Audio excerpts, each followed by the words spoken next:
Apakah faktor dari keturunan sendiri itu juga berlaku untuk faktor silang, dokter? Misalnya seorang ibu mengidap diabetes, kemudian akan menurunkan resikonya kepada anak laki-lakinya begitu. Seperti apa tuh dokter mengenai isu tersebut? Oke, pertanyaan baik. Jadi kalau misalnya terkait apakah misalnya itu silang, jadi studi yang ada sejauh ini tidak ada. Jadi memang ada itu diabetes itu bisa disebabkan oleh faktor keturunan, namun itu tidak terpengaruh dengan jenis seks. Jadi maksudnya apakah dari ayah ke anak perempuan atau dari ibu ke anak laki-laki, tidak seperti itu. Jadi dari keduanya sama saja resikonya.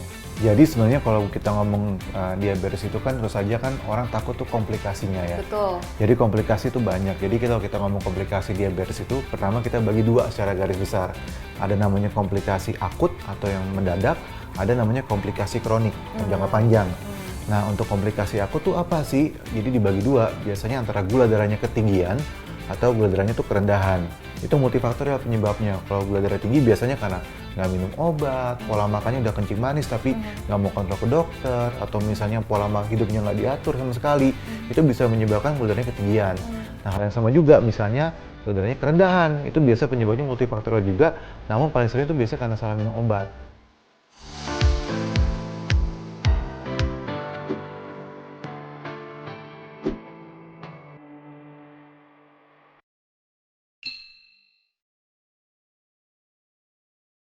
Salam bisa, bincang sehat. Bersama saya Nabila Karisti, senang sekali pemirsa kembali menjumpai Anda.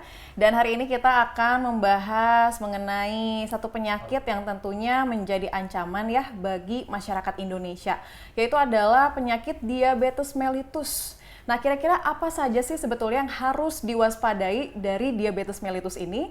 Tapi sebelum itu kita akan menyaksikan dulu seberapa besar sebetulnya prevalensi dari pengidap penyakit ini di Indonesia. Karena itu kita saksikan tayangan video yang satu ini. Berdasarkan data International Diabetes Federation pada tahun 2024, jumlah penderita diabetes di Indonesia mencapai 20,4 juta jiwa atau sebesar 11,3% dari total jumlah penduduk Indonesia dan banyak terjadi pada usia produktif. Penyakit diabetes besar kaitannya dengan pola atau gaya hidup yang tidak sehat, sejalan dengan terjadinya perubahan pola makan dan minum yang serba instan. Selain itu, masyarakat Indonesia cenderung senang mengonsumsi minuman berpemanis dalam kemasan atau MBDK. Kurangnya aktivitas fisik, tingginya tingkat stres, serta faktor genetik atau keturunan juga mempengaruhi tingginya prevalensi kasus diabetes mellitus di Indonesia.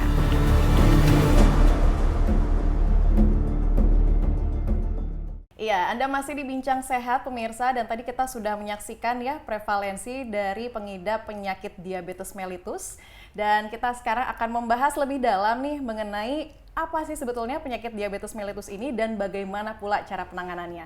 Karena itu langsung saja saya kenalkan, ini dia Dr. Fatih Anfasa, Master Science, PhD, spesialis penyakit dalam dari Rumah Sakit Metropolitan Medical Center Jakarta. Dokter, gimana kabarnya, sehat? Alhamdulillah baik, terima kasih. Iya. Gimana kabarnya Mbak Nabila? Alhamdulillah juga baik dong. Pertama kali lihat dokter saya langsung baik-baik saja nih dokter. Oh, terima kasih, semoga seterusnya begitu ya. Amin. Dokter, masyarakat Indonesia pasti menantikan nih pembahasan kita mengenai diabetes mellitus yang tentunya ini menjadi ancaman juga ya dokter ya untuk penyakit yang diidap rata-rata oleh masyarakat Indonesia begitu ya dokter ya. Betul. Mungkin untuk di awal kita pengenalan dulu dok mengenai diabetes mellitus itu sebetulnya penyakit yang seperti apa sih dok?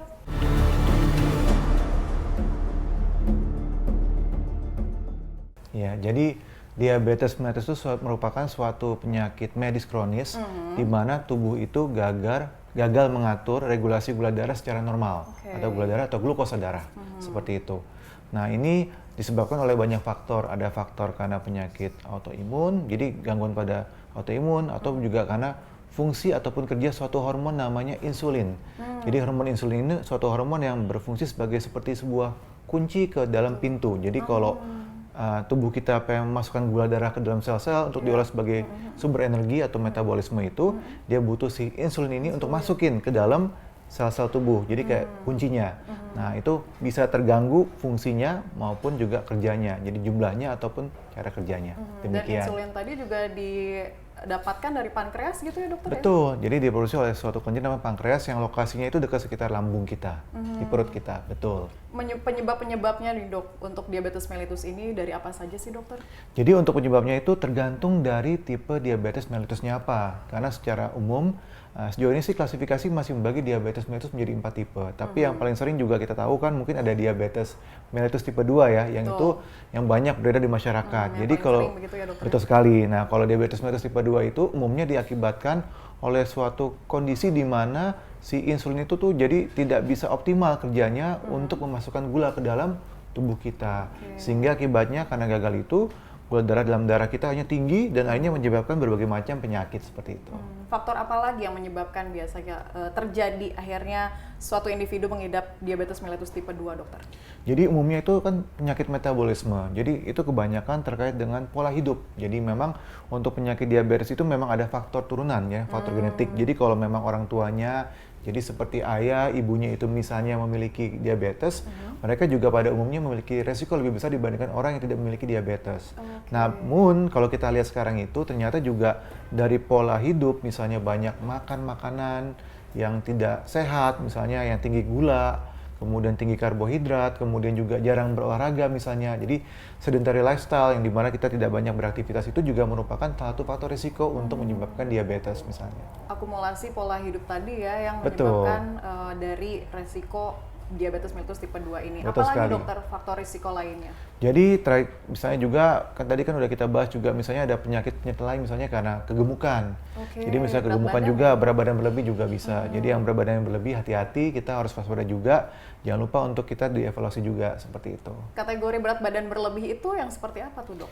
Jadi kalau berat badan berlebih itu biasanya itu kita mengacu ke standar namanya indeks massa tubuh. Nah kita tuh di Asia Pasifik itu BMI gitu ya dok? BMI betul, jadi body mass index atau indeks massa tubuh yang bahasa Indonesianya gitu. Jadi kalau di Indonesia itu kita punya range gitu biasa sekitar di atas 22,9 itu udah kita mulai katakan sebagai dia tuh obesitas seperti itu. Oke, untuk body fat percentage-nya sendiri berarti kira-kira? Jadi kalau untuk body fat percentage itu tidak dijadikan suatu kriteria gitu untuk mengatakan bahwa seorang pasien itu menderita diabetes. Tapi memang umumnya kalau body mass index-nya juga tinggi, ya pada umumnya juga body fat percentage juga tinggi, walaupun ada pengecualian seperti misalnya pada kasus-kasus misalnya yang binaragawan, yang tentu saja IMT-nya atau body mass index-nya tinggi, tapi kan semua isinya otot semua ya, jadi itu beda gitu, seperti itu. Dari salah satu faktor resiko, apakah ada salah satunya adalah faktor genetik?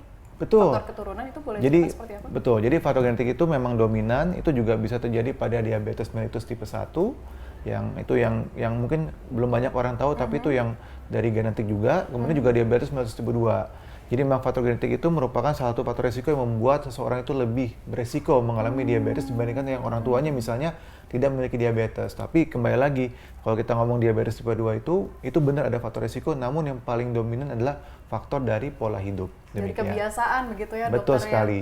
Apakah faktor dari keturunan sendiri itu juga berlaku untuk faktor silang dokter? Misalnya seorang ibu mengidap diabetes kemudian akan menurunkan resikonya kepada anak laki-lakinya begitu. Seperti apa tuh dokter mengenai isu tersebut? Oke.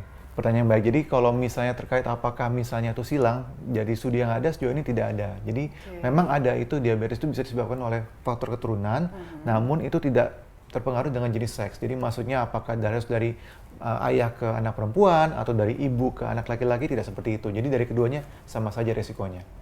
Dari faktor resiko tadi mungkin salah satunya tadi disebutkan adalah pola hidup ya dokter ya. Betul. Mungkin dengan mengonsumsi gula yang berlebihan begitu ya dokter, yang di atas normal. Nah, apakah dengan mengonsumsi gula tersebut berapa lama sebetulnya seorang individu bisa didiagnosa bahwa menderita penyakit diabetes dokter?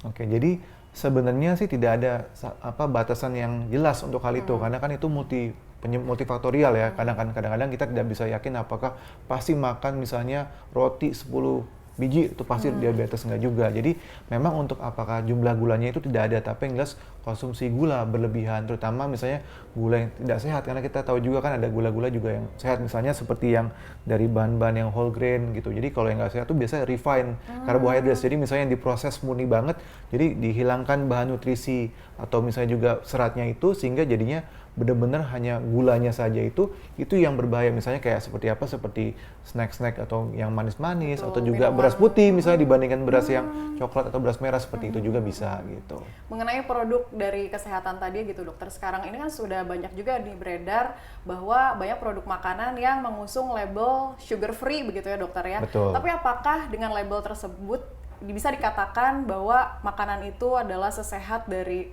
pelabelan itu atau bagaimana tuh dokter? Ya, jadi kalau untuk kita bisa sehat itu kan tentu saja tidak hanya cukup dengan selalu mengkonsumsi makanan sugar free. Walaupun yang itu memang bisa digunakan sebagai salah satu cara untuk mengurangi asupan kalori berlebih yang bisa menyebabkan peningkatan resiko diabetes mellitus. Namun kita juga harus paham bahwa untuk sehat itu tentu saja harus mengkonsumsi kan yang makanan yang 4 sehat 5 sempurna. Jadi komposisinya harus seimbang dan sehingga kita juga bisa optimal untuk metabolisme maupun nutrisi bagi tubuh kita. Salah satunya misalnya sugar atau gula artificial gitu kan sekarang sudah banyak beredar juga ya yang katanya ramah atau baik untuk penderita diabetes. Ini benar nggak sih dokter? Jadi itu bisa digunakan sebagai salah satu cara untuk membantu mengatur kalori atau asupan. Jadi misalnya memang orang tersebut itu suka makan makanan manis, nah bisa aja dikasih gula tersebut dan itu memang bisa digunakan sebagai satu cara untuk kita bisa mengurangi atau mengatur kadar asupan yang kita ambil makan gitu. Baik, tadi kita sudah membahas mengenai diabetes tipe 1 dan tipe 2. Tadi dokter juga menyebutkan ada 4 tipe ya dokter. Mungkin tipe 3 dan tipe 4 ini seperti apa dokter? Iya, jadi pertama itu tipe 1 itu kita bisa kenal namanya diabetes tipe 1. Itu predominannya itu adalah karena faktor autoimun di mana sel imun kita itu menyerang si sel pankreas itu sehingga jumlah insulin yang diproduksi itu jadi sangat rendah sehingga akibatnya karena tadi kuncinya cuma sedikit makanya gulanya jadi banyak dalam darah. Kemudian ada juga diabetes tipe 2. Nah, diabetes tipe 2 ini juga memang tadi ada faktor genetik namun juga dominan itu karena faktor pola hidup di mana si insulin ini itu kerjanya kurang efektif sehingga akibatnya gula darah dalam tubuh kita menjadi tinggi. Nah, diabetes tipe 3 itu adalah diabetes tipe lain. Nah, ini multifaktorial penyebabnya itu bisa karena obat, karena penyakit tertentu gitu dan itu multifaktorial dan banyak kelompok diabetes atau gula darah tinggi yang masuk ke dalam situ. Nah, terakhir itu diabetes tipe 4 itu adalah diabetes yang karena pada kehamilan. Jadi karena pada kehamilan itu biasanya karena faktor hormonal itu sehingga menyebabkan si insulin ini kerjanya kurang optimal. Akibatnya gula darahnya akan naik juga seperti itu. Yang paling beresiko untuk mengidap diabetes ini kelompok yang seperti apa sih dokter? Apakah anak-anak atau bayi juga rentan terhadap penyakit ini atau seperti apa? Iya, jadi itu semua mengenai semua kalangan, tidak hanya anak-anak, orang dewasa juga, orang tua pun juga bisa gitu ya. Tapi pada anak-anak pun memang lebih predominan biasanya diabetes yang tipe tertentu. Jadi misalnya diabetes tipe 1 itu lebih sering kita temukan misalnya pada pasien anak-anak seperti itu. Oke, berarti anak-anak juga bisa rentan kalau misalnya juga apa yang orang tuanya konsumsi begitu ya, kemudian anaknya juga mengikuti gaya hidupnya tersebut juga itu menjadi salah satu faktor yang sangat beresiko begitu ya dokter ya? Betul sekali, jadi memang kalau kita baca itu, jadi memang sekarang juga terjadi peningkatan insidence itu atau prevalensi penyakit diabetes pada anak-anak yang agak usia menjelang dewasa. Karena tadi terkait dengan pola hidup, kemudian juga dengan pola makan yang memang kurang ideal atau kurang baik gitu. Jadi itu juga bisa menjadi faktor risiko betul. Baik, untuk gejala-gejalanya sendiri seperti apa dokter? Tapi ditahan dulu sebentar, jangan dulu dijawab karena kita akan jeda dulu usai yang satu ini.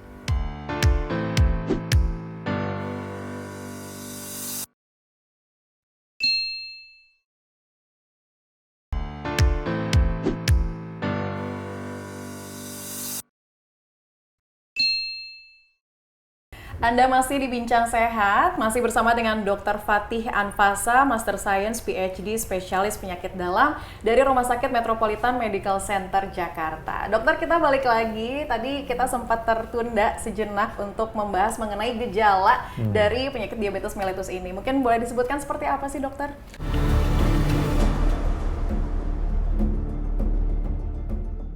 Ya, jadi kalau gejala klasik itu yang kita kenal kan biasanya kalau orang dengan kencing manis atau diabetes itu biasanya tuh mereka tuh banyak minum, jadi haus terus gitu. Dan kemudian juga mereka itu jadi banyak minum tapi masih ngerasa haus. Kemudian juga mereka itu misalnya banyak makan tapi masih ngerasa lapar. Kemudian juga tadi banyak minum kemudian banyak buang air kecil. Nah, terutama buang air kecilnya paling banyak di malam hari, seringnya sekali seperti itu. Kemudian juga kadang-kadang sebagian pasien bisa juga mereka itu mengeluhkan berat badan menurun, walaupun mereka nggak diet ataupun asupan makan sama, tapi kok berat badannya menurun. Nah, itu bisa menjadi beberapa gejala dan tanda yang kita bisa temukan. Justru berat badan menurun meskipun tadi kan sering lapar, sering haus, yang harusnya misalnya normalnya adalah berat badannya semakin bertambah, tapi ini bobotnya semakin turun ya dokter ya? Betul, kan tadi akibat tadi si insulinnya itu kerjanya kuncinya terganggu, akibatnya gulanya banyak nih masuk ke dalam tubuh kita, tapi nggak bisa kita gunakan atau masukkan ke dalam sel tubuh kita. Yang penting untuk membentuk massa otot, untuk juga metabolisme, lemak dan sebagainya. Jadi oleh sebab itu makanya malah jadinya turun berat badannya karena asupan nutrisi yang kita makan itu tidak bisa dipakai dengan optimal.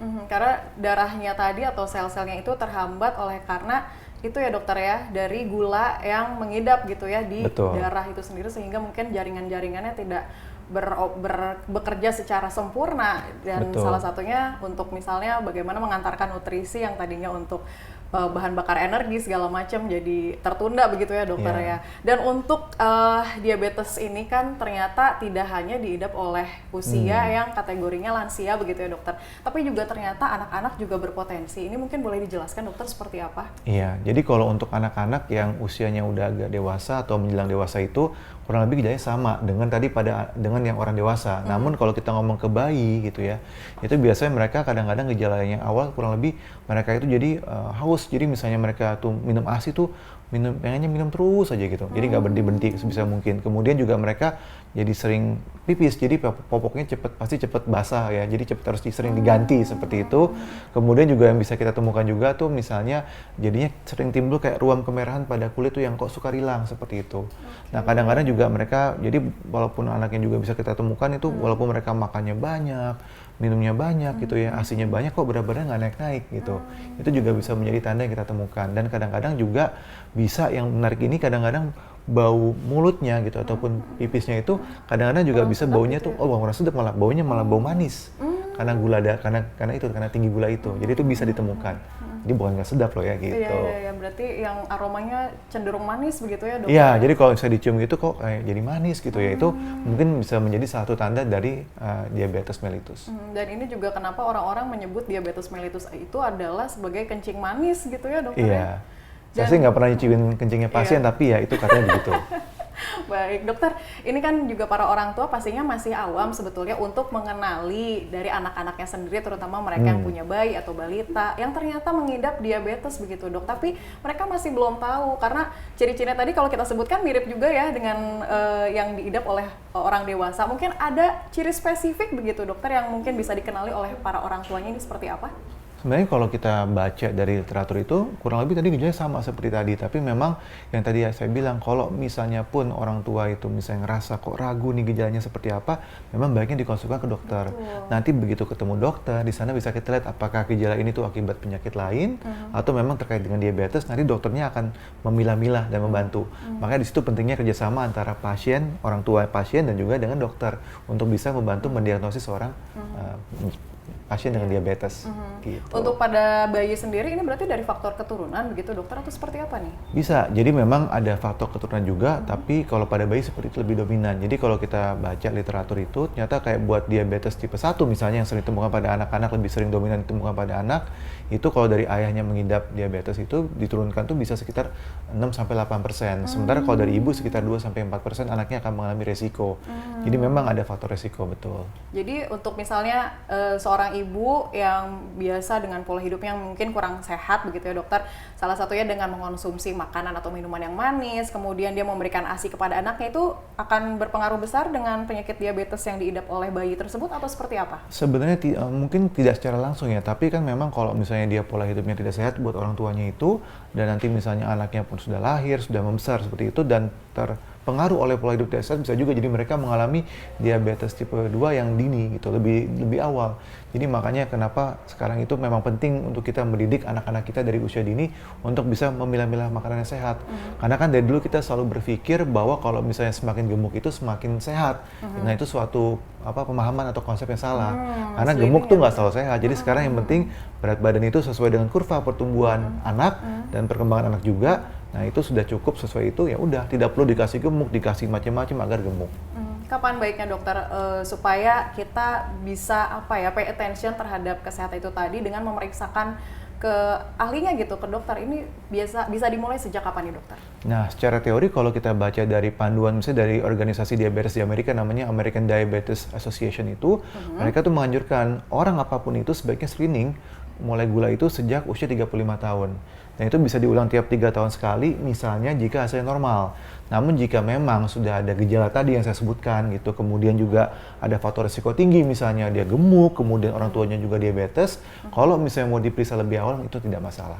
Oke, berarti khusus untuk yang faktor risiko tinggi itu ada baiknya diperiksa lebih awal begitu ya dokter? Betul sekali. Biasanya kalau untuk pasien yang memeriksakan diri itu ada saran-saran seperti apa sih yang diberikan oleh para dokter ini? Untuk saran untuk mereka pasien yang ketika memeriksakan diri bahwa ternyata ini ada kecenderungan bahwa akan mengidap diabetes begitu dokter, ini seperti apa? Tentu saja paling penting adalah kita kan sekarang punya istilah namanya pradiabetes. Jadi suatu kriteria baru yang memang kalau misalnya kita itu udah dalam range tersebut itu beresiko untuk menjadi diabetes gitu. Jadi itu memang penting diketahui. Jadi kalau misalnya memang seperti itu, maka dari awal kita selalu menganjurkan ke pasien untuk melakukan pola hidup sehat. Jadi benar-benar tadi mengatur pola makannya, asupan nutrisinya, kemudian juga memperbanyak aktivitas fisik, misalnya olahraga kalau bisa 150 menit dalam seminggu, yang terutama olahraga seperti yang aerobik yang bagusnya, misalnya lari, berenang, sepeda, seperti itu. Nah kalau misalnya itu jangan lupa, yang paling sering orang lupa adalah pemantauan, monitoring. Jadi nggak berarti kita udah, kayaknya saya udah pola hidupnya lebih sehat ya, udah coba ngatur pola makan, udah lebih sering olahraga, terus kita ngerasa semuanya pasti aman dan nggak perlu di monitoring, itu salah. Karena satu pilar penting pengobatan DM pun juga harus monitoring. Jadi kalau misalnya kita pun udah punya risiko untuk bakal menjadi diabetes gitu, lab kita udah agak-agak kuning ya, bukan merah, tapi udah kuning. Nah, di situ pentingnya buat kita untuk monitoring berkala. Nah, cara monitoringnya pun harus yang baik. Jadi, diskusikan dengan tenaga medis gitu ya, dengan dokter, kira-kira saya monitoringnya gimana dok ya, untuk mencegah jangan sampai saya jatuh ke diabetes, seperti itu. Baik, dokter nanti kita akan melanjutkan kembali mengenai penanganannya ya dokter ya, secara spesifik nanti akan seperti apa. Dan pemirsa, kita akan kembali lagi namun setelah tayangan video yang satu ini.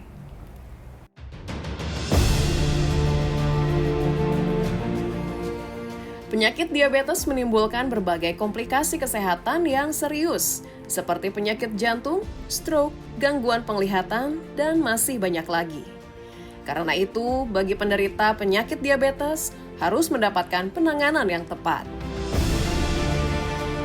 Selain itu, penting untuk mencegah penyakit diabetes, yakni dengan menerapkan pola hidup sehat, seperti menjaga pola makan yang sehat dan seimbang, tinggi serat serta rendah gula, berolahraga minimal 3 hingga 5 kali dalam seminggu, mengelola stres, dan menjaga berat badan ideal. Selain itu, dapat melakukan screening dini untuk mendeteksi diabetes, khususnya bagi mereka yang memiliki faktor keturunan.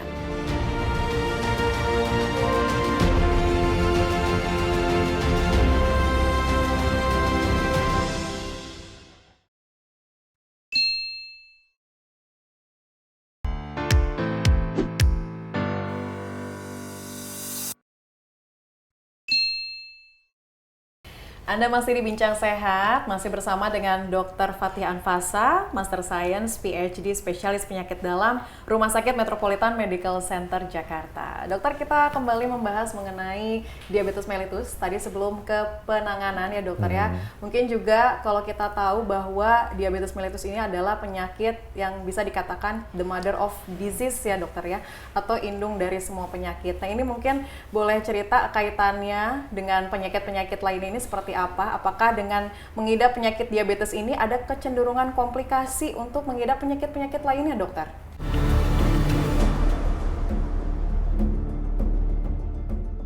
Jadi sebenarnya kalau kita ngomong diabetes itu kan terus saja kan orang takut tuh komplikasinya ya. Betul. Jadi komplikasi itu banyak. Jadi kalau kita ngomong komplikasi diabetes itu, pertama kita bagi dua secara garis besar.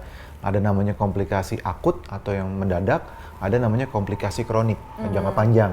Nah untuk komplikasi akut tuh apa sih? Jadi dibagi dua, biasanya antara gula darahnya ketinggian atau gula darahnya tuh kerendahan. Itu multifaktorial penyebabnya. Kalau gula darah tinggi biasanya karena nggak minum obat, pola makannya udah kencing manis tapi nggak mau kontrol ke dokter, atau misalnya pola hidupnya nggak diatur sama sekali, itu bisa menyebabkan gula darahnya ketinggian. Nah hal yang sama juga misalnya gula darahnya kerendahan. Itu biasa penyebabnya multifaktorial juga, namun paling sering itu biasanya karena salah minum obat.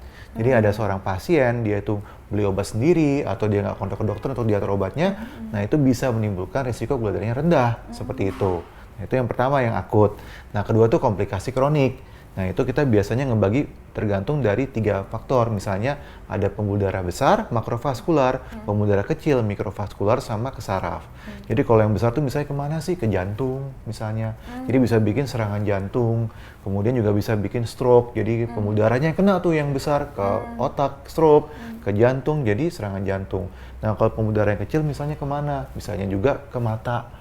Jadi ke matanya itu bisa pasien dengan diabetes itu matanya mengalami gangguan, akibatnya juga bisa jadinya tuh kebutaan. Nah, kemudian juga di pembuluh darah juga saya lupa bilang, jangan lupa yang paling penting dan orang sering lihat tuh kakinya. Jadi kadang-kadang itu bisa kok timbul luka di kaki atau timbul nyeri di kaki itu merupakan atau komplikasi juga timbul akibat dari diabetes gitu. Selain penyakit tadi, ada juga nggak dok penyakit misalnya Alzheimer gitu yang berpotensi dari diabetes mellitus itu? Jadi memang dari studinya sih bilang diabetes itu memang meningkatkan beberapa risiko. Jadi kan Alzheimer maupun juga diabetes demensia atau kepikunan, kan Alzheimer itu pikun ya bahasa umumnya. Jadi pikun tapi karena vaskular. Jadi kalau udah kena stroke itu, abis kena stroke tuh kadang-kadang nggak lama juga orangnya tuh bisa jadi pikun. Jadi itu malah komplikasi lanjutan dari awalnya kena stroke. Misalnya dia diabetes, kena stroke, kemudian nggak lama setelah dia kena stroke, jadinya kok jadi mulai pikun ya. Nah itu kadang-kadang dokter saraf juga bilang, ini mungkin jangan-jangan kepikunan akibat stroke yang disebabkan oleh diabetes seperti itu. Penyumbatan dari gula darah itu juga gitu ya dokternya salah satunya. Dokter. Jadi memang jadi akibat komplikasi lanjutan akibat dari stroke yang disebabkan oleh diabetes seperti itu. Masyarakat juga terkadang suka berpikir bahwa penyakit diabetes ini juga erat kaitannya dengan luka yang sulit mengering begitu ya dokter, atau luka yang cenderung cepat terinfeksi. Nah, ini mungkin boleh penjelasannya seperti apa dokter? Betul. Jadi memang seringkali tuh kita juga seringkali pasien itu tiba-tiba kok kenapa ya luka kok nggak sembuh-sembuh gitu. Nah itu biasa disebabkan oleh kadang-kadang memang pada pasien tadi kan ada mengalami gangguan juga ya. Jadi yang gangguan mulai sarafnya kena, jadi dia tiba-tiba kok baal atau kesemutan. Jadi dia baal, nggak ngerasain pada saat dia menginjak sesuatu, akibatnya jadinya luka. Karena saya sendiri pernah mengalami pasien juga yang hobinya itu dia itu merendam air panas karena ngerasa mengurangi kesemutan dan baalnya. Ternyata pas saya datang kontrol ke saya itu kakinya kebakar, mengalami luka bakar. Dan itu contoh nyata gimana bisa karena awalnya cuma baal jadinya timbul luka. Ditambah lagi karena pengaruh tadi adanya gangguan pembuluh darah, akibatnya nutrisi, oksigen yang mesti masuk ke dalam kaki yang mengalami luka tersebut dan bisa membantu penyembuhan kan terganggu suplainya. Akibatnya lukanya yang juga kita udah punya jadinya sukar sih tumbuh jadinya. Nah, itu jadi kira-kira penjelasan seperti itu. Hal-hal apa saja yang tidak boleh dilakukan lantas oleh orang-orang yang mungkin sudah mengidap penyakit diabetes mellitus, apalagi dengan kondisi yang baal begitu ya dokter ya, yang sudah kebas begitu kakinya, sudah tidak bisa sensitif lagi merasakan hal-hal sakit lah ibaratnya seperti itu. Nah, jadi kalau misalnya orang yang sudah mengalami komplikasi atau luka seperti itu kita kembali lagi ke prinsip pengobatan dari kencing manis, yaitu pertama tuh harus paham bahwa penyakit kencing manis itu bukan penyakit ringan, itu suatu penyakit kronis yang serius, dan kalau pengobatannya tidak optimal, itu juga bakal menimbulkan berbagai macam komplikasi. Jadi kadang-kadang orang kita berpikir, pasti begitu gulanya normal, pasti aman seterusnya. Itu salah. Jadi paling penting harus memahami penyakitnya. Kedua juga paling penting yang mengatur pola makan. Jadi pola makannya itu harus benar-benar diatur gitu. Kalau misalnya bingung, konsultasikan ke dokter gitu untuk diatur pola makannya sehingga optimal. Ketiga itu tadi memperbanyak aktivitas fisik. Itu benar-benar harus dilakukan secara kontinu juga. Jadi tidak boleh hanya olahraga sekenanya aja, cukupnya aja gitu. Jadi ada target yang harus terukur dan sesuai dengan panduan dari berbagai macam juga organisasi yang menyarankan. Ketiga itu pengobatan. Jadi obat yang diberikan ya diminumnya rutin dan juga sesuai dengan jamnya, karena obat itu kan ada cara masa kerjanya, ada indikasi dan kegunaannya. Nah itu diskusi dengan dokter. Jadi jangan sampai kita itu minum obat sembarangan dan kita minum dan ngerasa semuanya akan baik-baik saja, tidak seperti itu. Karena kalau kita tidak dengan pengawasan dokter, tentu saja bisa menjadi masalah. Dan terakhir itu yang seringkali orang lupakan, monitoring. Monitoring itu jadi kita ngecek gula darah secara berkala juga gitu. Jadi satunya juga yang kita ngecek yang pakai tusuk jarum, ngecek gula darah seperti itu juga bisa dilakukan. Tapi juga ada lab lain yang harus dilakukan secara serial. Kemudian juga dikonsultasikan ke dokter mata tadi untuk gangguan mata, apakah misalnya ada risiko bakal kebutaan. Kemudian juga konsul ke dokter untuk apakah udah ada gangguan baal nih, karena kalau ada bisa dilakukan terapi tertentu. Kemudian juga apakah ada komplikasi dari diabetes lainnya, seperti misalnya udah mulai timbul keluhan nyeri dada, jangan-jangan udah ada serangan jantung atau bakal menjadi serangan jantung yang perlu diterapi dan ditangani. Karena kan tadi saya bilang tadi bahwa serangan jantung itu merupakan satu komplikasi dari diabetes. Jadi memang banyak hal yang harus dipertimbangkan, tapi itu 5 pilar yang harus benar-benar diperhatikan oleh seorang pengidap diabetes.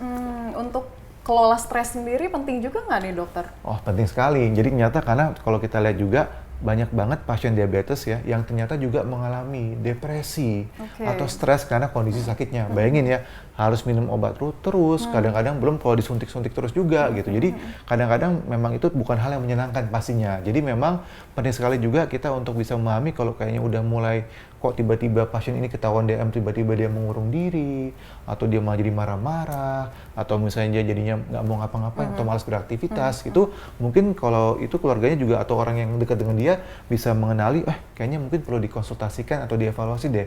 Jangan-jangan memang mengalami komplikasi terkait dengan kondisi mentalnya akibat penyakit diabetes demikian. Satu hal penting untuk penanganan bagi pengidap diabetes mellitus ini apa dokter? Satu hal penting, jangan lupa kontrol ke dokter. Kontrol dulu ke dokter ya begitu? Sebenarnya sih enggak, jadi 5 pilar tadi. Jadi satu tadi adalah berarti kalau paling penting sebenarnya sih 5 hal penting tadi. Itu adalah satu bagian gitu satu ya, bagian itu yang benar-benar penting untuk bisa mendapatkan hasil yang paling optimal dari penanganan DM. Jadi satu hal itu adalah melakukan 5 hal tadi. Itu aja. Untuk pengobatan, tadi dokter sempat mention bahwa perlu diobati minum obat. Apakah memang harus minum obat selamanya begitu dokter? Atau seperti apa ini? Nah, jadi untuk diabetes itu kan orang berpikir kalau udah minum obat berarti seterusnya tuh pasti minum obat. Itu suatu pemahaman yang salah. Misleading gitu ya dokter? Misleading, karena sebenarnya saya juga punya pasien yang begitu dia itu udah berinisiatif sekali untuk sehat gitu ya, mengatur pola makannya, konsultasi ke ahli gizi, diatur pola makan dengan baik, kemudian juga berolahraga secara teratur itu dan benar-benar kontrol teratur, itu ternyata dia bisa mengalami kondisi diabetes tanpa obat. Nah, itu bisa terjadi. Tapi memang itu butuh usaha dan komitmen yang kuat, komitmen niat yang kuat, kemudian juga usaha yang kuat, baru harapannya hasilnya pun bisa optimal gitu. Untuk kadar gula darahnya sendiri mungkin boleh disebutkan yang tidak normal dan yang normal seperti apa dokter? Jadi kalau pertama kita mendiagnosis seseorang kencing manis itu ada beberapa kriteria yang dipakai. Jadi pertama tuh kriterianya misalnya kita ngecek gula darah puasa, tapi harus pakai nggak boleh dari yang di jari ini ya, itu nggak dilakukan untuk mendiagnosis. Tapi kira-kira kalau tinggi, berarti itu perlu dikonfirmasi lagi dengan tes lanjutan. Nah untuk mengonfirmasi itu kita ngecek gula darah puasa dari yang pembuluh darah yang kita ambil dari pembuluh darah vena namanya, pembuluh darah balik. Itu kita ambil, kalau angkanya lebih sama dengan 126 itu udah kita bilang sebagai diabetes. Kemudian juga ada namanya tes gula darah setelah makan itu. Biasanya kita yang idealnya itu dikasih semacam minuman mengandung 75 gram gula. Itu kemudian orang tersebut minum, kemudian dicek 2 jam kemudian dari darah dari yang vena ya. Itu kalau misalnya angkanya 200, di atas 200, itu kita juga bisa mendiagnosis diabetes. Kemudian juga misalnya terakhir itu adalah kalau misalnya dicek namanya HbA1c. Jadi sebenarnya hemoglobin A1c. Jadi kalau angkanya itu di atas sama dengan 6,5, itu udah kita bisa mendiagnosis sama dengan diabetes. Dan terakhir adalah kalau ada gejala tadi yang klasik ya, misalnya banyak minum, kemudian sering buang air kecil, kemudian berat badan turun, atau banyak makan tapi masih ngerasa lapar, ditambah kita ngecek gula aja, nggak usah puasa, nggak usah dites macam-macam, dicek dari sini ternyata angkanya di atas 200, itu berarti kita juga bisa mendiagnosis diabetes.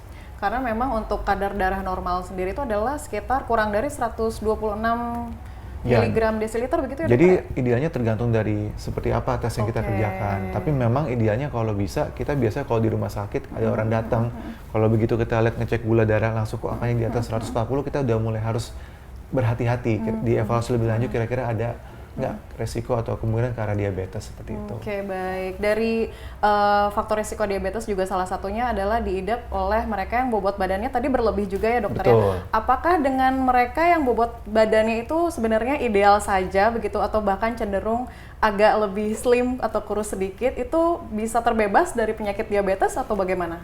Nah, itu tidak selalu seperti itu.